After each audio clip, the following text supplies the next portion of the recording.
What's up, guys? My name is Eric and you're watching Savage Garden, and on today's video we're going to tackle erosion using roses. Check it out.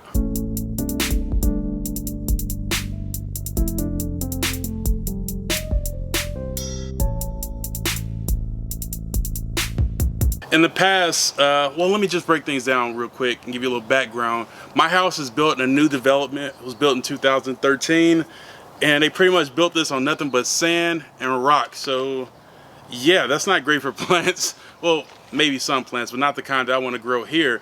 And I'm on a hill, so really I got like the trifecta going on. So I've had really bad erosion over the last few years. Let me put this rose down.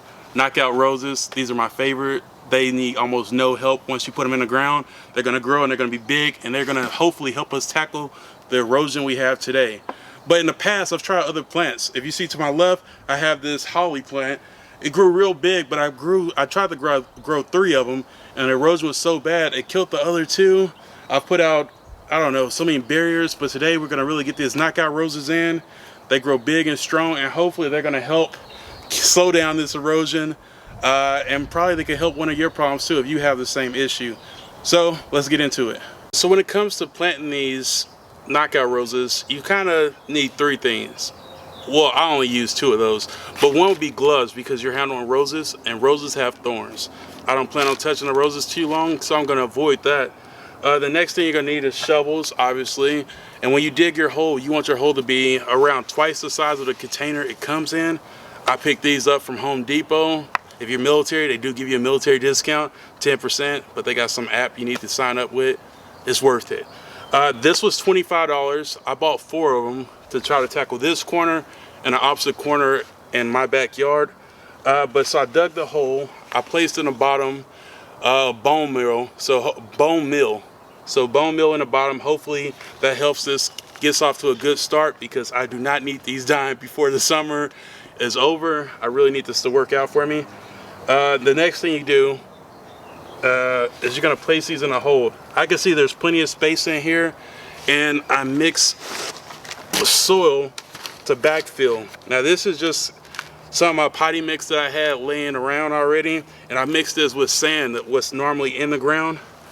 This hard clay-like sand, I mixed it in with this, so that way if I do have some kind of runoff, I think I'll be okay with this kind of soil. That's pretty much it. So let's get to filling this up. What I like to do is I like to go around the sides of the hole that I've made, and if I feel any rock, if I can, remove it. So this is going to impede the growth of your roots and kind of stop them, make them go in this one direction. But when it comes to removing the rose itself, just like any other flower, I like to support it with my hands in between the fingers, flip it upside down, give it a little squeeze at the bottom. Now you can see this one's kind of getting there to being root bound, so you can tell. So it was ready to come out this container. I'm gonna put this into the ground, try to keep it level as possible.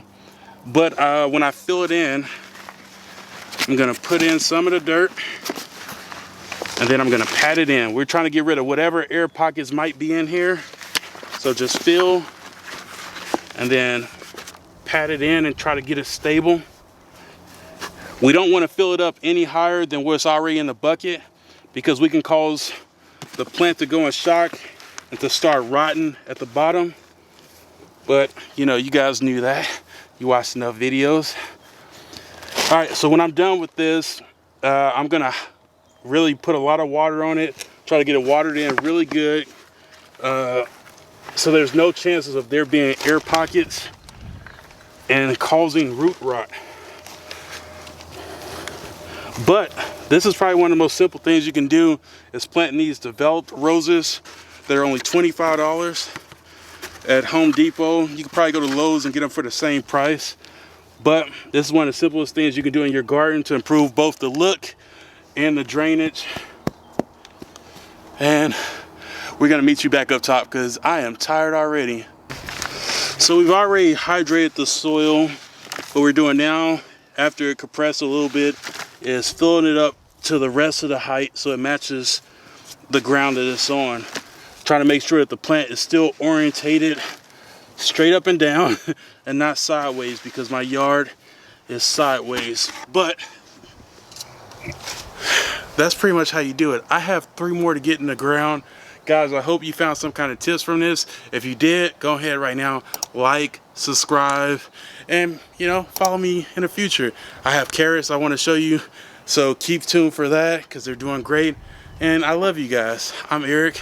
You're watching Savage Garden. My hands are dirty. We're out.